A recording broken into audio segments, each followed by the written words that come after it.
These are the videos for the week ending March 21st. Still, appreciate Women's Month, Women's History Month. Let's be good guys.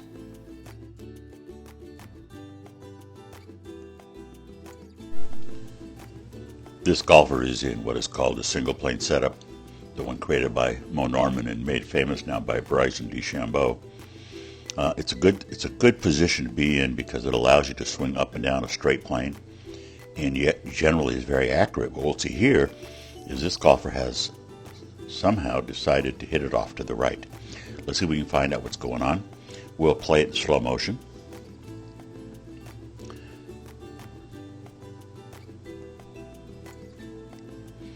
Now notice that at impact, she's right back in the same setup. So it looks to me like she may have taken it a little too far back to the inside on the way back. Not bad. She lifted it up a little bit is what happens. Shoulders are turned okay. She's got her arms pretty much on the plane. Pulls the club right back down the plane again. Now that tells you the path should have hit a nice straight ball. So why did it go off to the right? Well, let's get the lines out of the way and see if we can spot the head of the club and see what it's doing. We're going to open it up. Oh, we can see at this angle right here, the ball's going to be hit way out on the toe and the face of the club is going to be open. So if we move forward very slow, see what happens? When she hits it out on the toe, it just opens the club face and off to the right it goes. One of the things we have to learn how to do is hit the club in the center of the face. So the drill for this is to put a couple of tees in the ground and swing between them and not hit either one. Till you learn how to do that, there really is no point in trying to hit a ball. After you've hit the tee several times and missing the two outside ones, go ahead and put a ball on the tee and try it again with the ball on the tee. Let's go back now to her setup position and see how she was set up. She was set up with the ball on the sweet spot. So what's happening is there's some movement going on, and we got to figure out where that movement comes from. So, and we saw already that her hands were back at the center position. So we're going to put a couple of lines in to help us find out what's moving. One on the butt, one on the knees. We'll take and put a little circle around the head. Let's see if we can see anything moving that might cause her. And let's put another line right there. So there she's on her way back. She goes pretty far to the inside. Head's staying pretty nice. Notice that the right knee is pulled way away from the white line for the knee. That could pull her hands away from the club. We really want to stay in position. And there she's lifted. There's your half inch right there. She's lifted up. And coming in, leading with the hosel. There's the problem right there. Remember where the hands were? That setup. Clear everything out of the way. Little circling. Go back. Different spot. See the difference? There. And right there. That's just enough to put you off the line. Golf is a precise game. It's less about power and more about finesse and accuracy. You can play a piano very, very fast, but if you're not hitting the right keys, it don't matter.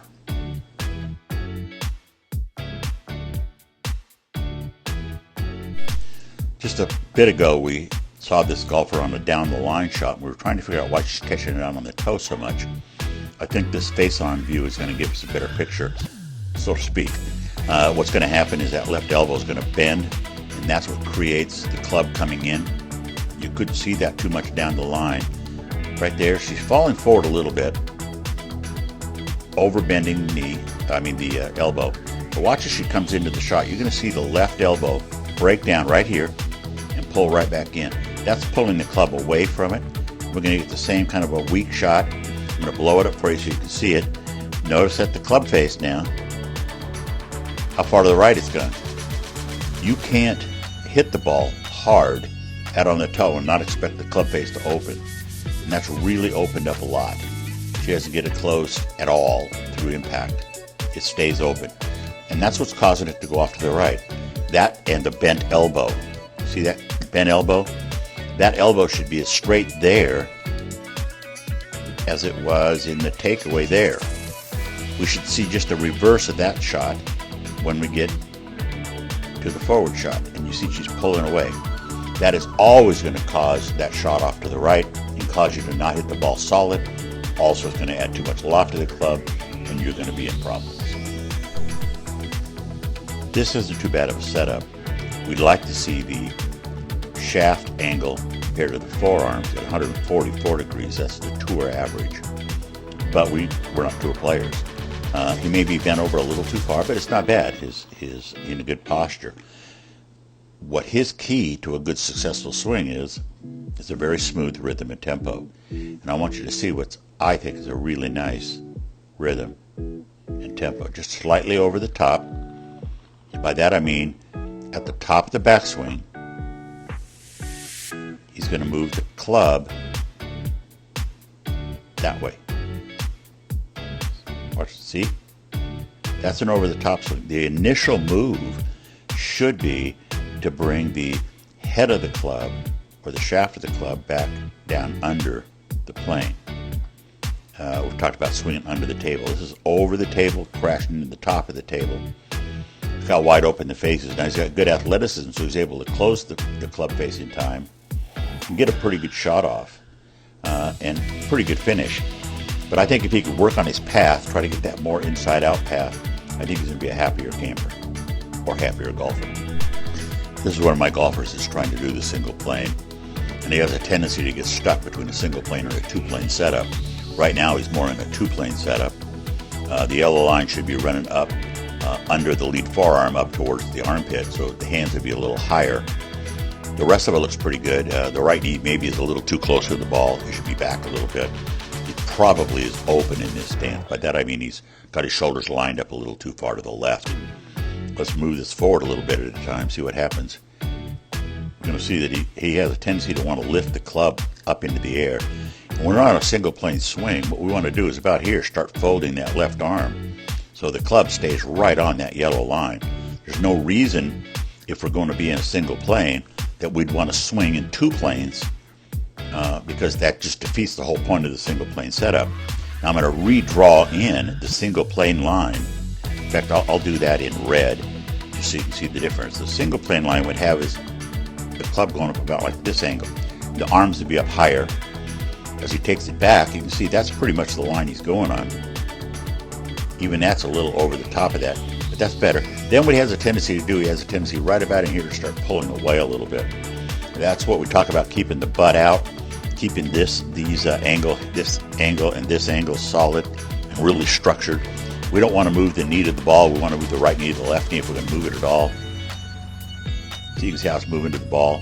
See how far he moved it. That's pulling him away from it. That's why he has a tendency to hit a couple of shots off to the right. This was a little bit off to the right, not bad at all.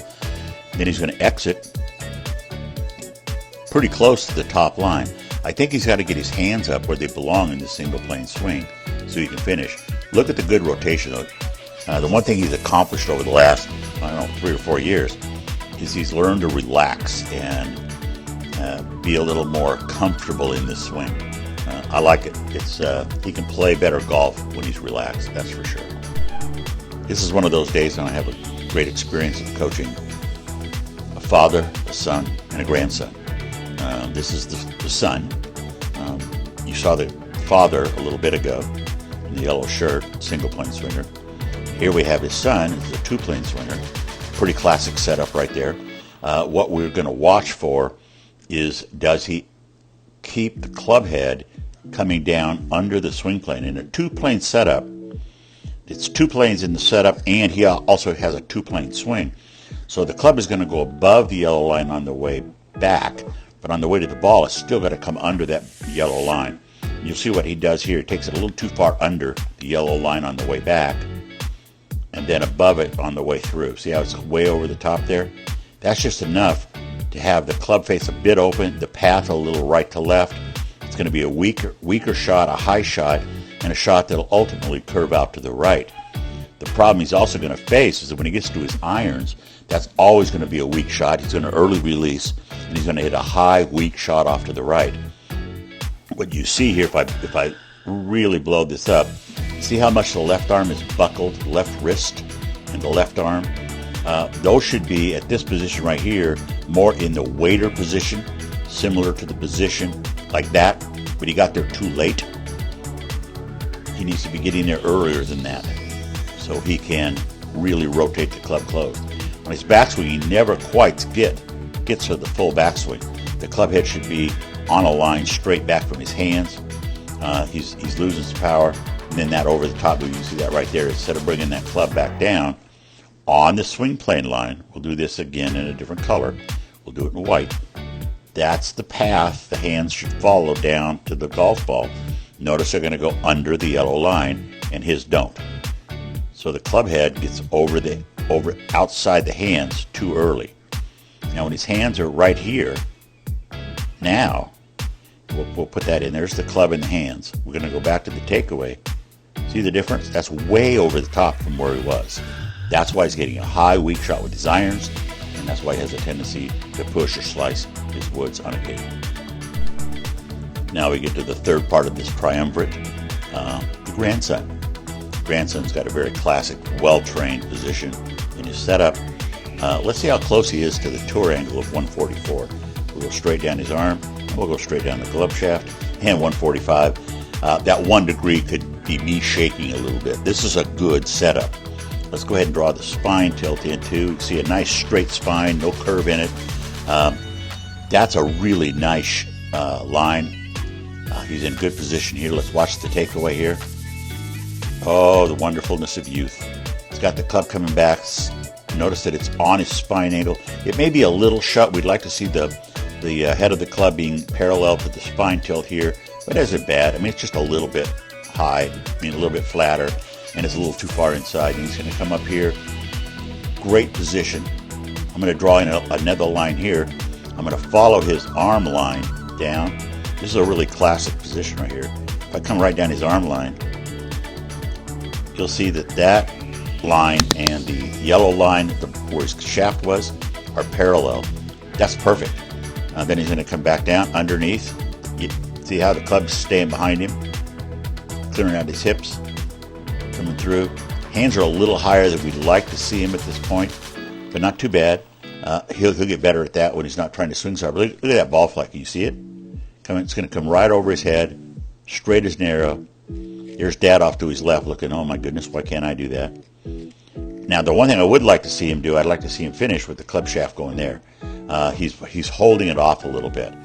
It's probably a little bit of tension. You can see that he hasn't really rotated his right knee all the way to his left knee. He's still not swinging as freely as I could. That's why he's going to lose his balance right there, because he hasn't rotated all the way around. He still has some weight falling this direction. We'll work on that a little bit. But really, what a great swing. Look at that finish. Pretty nice, huh? If you look closely here, you'll see a very distinct difference between these two frames. The one on the right is when he's getting ready to hit a golf ball. And the one on the left, there is no golf ball. So all he's trying to do is focus on making a good swing. What I'm going to try to do is sync these together. Let's see if I can get that done pretty good here. Let's just go on the right side. We're going to go just till he starts turning it back there, right there. Now we're going to go over the left side. We'll go to starts turning back right there. Pretty good timing. Now let's watch the two. We're going to watch them in slow motion. I want you to see the difference. What he wants to have is a smooth, comfortable, relaxed swing that feels effortless. Now, which one do you think feels effortless? Let's look at the difference here. We'll start there and there. The one on the right shows his weight is still on the backside. The one on the left shows that he's made a full rotation. The other thing we're going to look at is right here and then here. See the difference? Full hip rotation. Then we're going to look up here. Full shoulder rotation. Not a lot of shoulder rotation. Those are the three building blocks of the golf swing. The golf swing starts at the bottom, moves up to the hips, and finishes at the shoulders on the way to the golf ball. He does that on his real practice swing, his golf swing. When he goes to hit the ball, he's more concerned about hitting than swinging the club. You can see the difference, how much faster it is, for one thing. He's here, a little over bent on both of them, but watch the transition difference. How fast he's trying to hit the ball. He's trying to just go at it.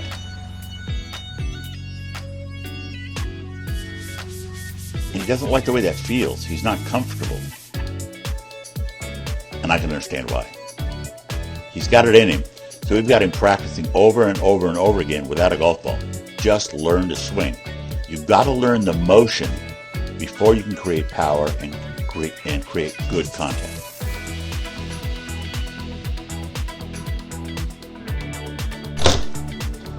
This is Devi. She's been a student of mine now for, 5, maybe 6 years. It's been a long time. She came to me as a non-golfer, and now she's a golfer. Look at the setup. It's beautiful. She does have a problem, though. Every once in a while, she gets out of sequence, and the right knee tends to collapse, which then throws the club face open, and then she catches the ball out on the toe. So I'm going to blow it up a little bit. We're just going to watch that motion right there. She's going back pretty good, a little too far to the inside. See where the club is way behind her. That's an issue. Now she's going to lead with a hosel with an over-the-top move. Now the right knee is going to move right to the golf ball, and it's going to hit. She's going to end up hitting the ball with the club face on its way up. I'm going to blow it up again. Take a look, and you can see the ball. Can you see it? The ball's going to be out on the toe. The toe whips open. When you hit the ball on the toe, the face has to open. There's just too much force there. You've got a moving object meeting a still object. If you don't think that creates a lot of force, go punch a tree. Chances are your hand's going to feel it more than the tree. And that's what she's doing here, and that's because she's collapsing.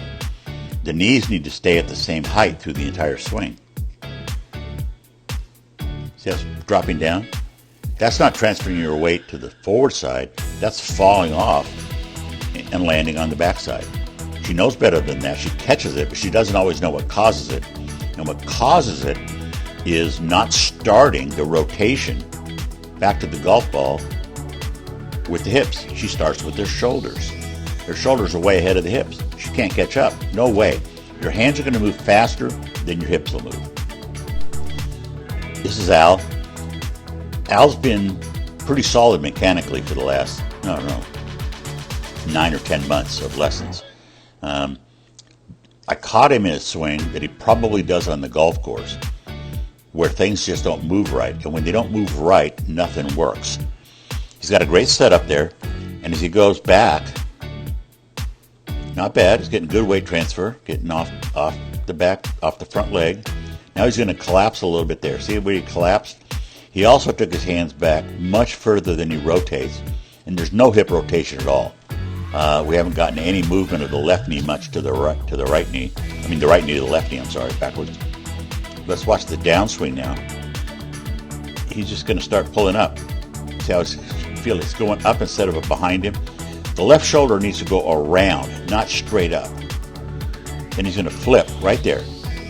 The flip is when the club head passes the hands too early. The club head shouldn't pass the hands until about here. They're passing the hands. The club head is passing the hands right there, before the golf ball. The hands haven't even reached the golf ball yet, and he's already hit it. So it's going to feel awkward. It's not going to go very good. He's not going to be happy with it. Then he pulls in because he's flipped his hand. So now his right hand is under. He hasn't rotated anything, so he's stuck in position. And he's not happy. You can see now that instead of the weight, instead of the hip, we want the hips to move that way and that way, shoulders that way. Watch what happens. The hip, in fact, I'll even help you out a little bit here. I'll put a little line right there. Let's see if the hip leaves that line. No, it even went behind it a little bit, didn't it? So he didn't get that rotation. He's up on his right toe. If you're up, your left toe. If you're up on your left toe, you did not transfer your weight. I don't think it's possible to get your left foot off the ground and have all your weight on it. This is the left-hander you saw earlier in the video. Remember, he came to me because he wanted to learn how to swing easy and comfortable and hit the ball straight, so he can play with his friends in the community. And he was all over the place, swinging hard. Everything was difficult. Let's go ahead and play this swing in slow motion. See what goes on here. Little lifting. A lot of lifting. Little weight. There, he's going to wait. Wait. He's going to try to find the spot. The elbow has to be down here. And you get lost. He starts back down again and dives. Actually puts a fairly good swing on it. Actually hits the top of the tee. Now, what we want to do is find out, can you do that with a golf ball? But a lot less movement. Again, none of that movement of out of balance stuff. Got to lose that.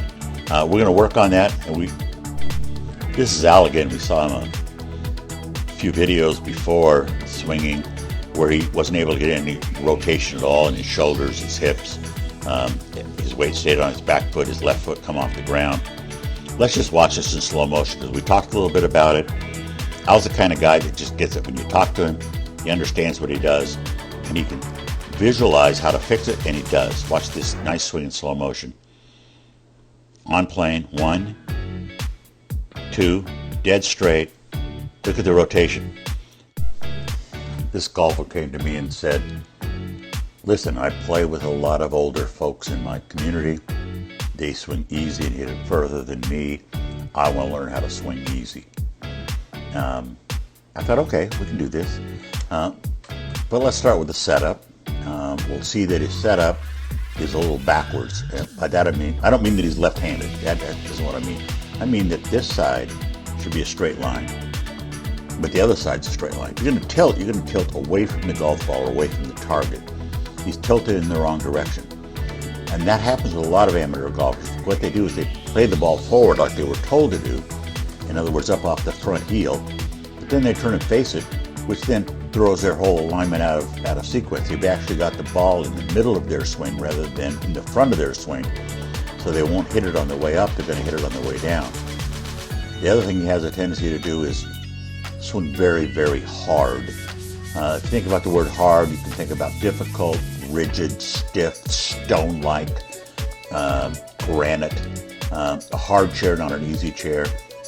The word golf and hard don't go together. It's not hard. Everybody says golf is so hard. No. Football is hard. Boxing is hard. Digging a ditch is hard. Golf is easy and relaxed. We just don't make it that way. So let's watch this swing. We're going to watch it in slow motion. Oops, you see all the movement there? And he's not happy. See, the ball's on the ground. It's because he's hitting it on the way down. See that? It's on the way down. The club is lower here than it was at impact. That's because he's even leaned further forward. Now he's facing the ball completely. There's no weight transfer at all. All the weight's still on his back foot, even though he's moved his head about 1.5 miles. So we worked on that a lot, and I think over the next couple of weeks, we'll have him slowing down, getting on plane, and being more relaxed. That's not always easy to do with A-type personalities. Well, I hope you enjoyed these week's videos. I really enjoyed working with my students this week, especially Grandpa, Papa, and Son. That was fun. Have a good week. See you next week.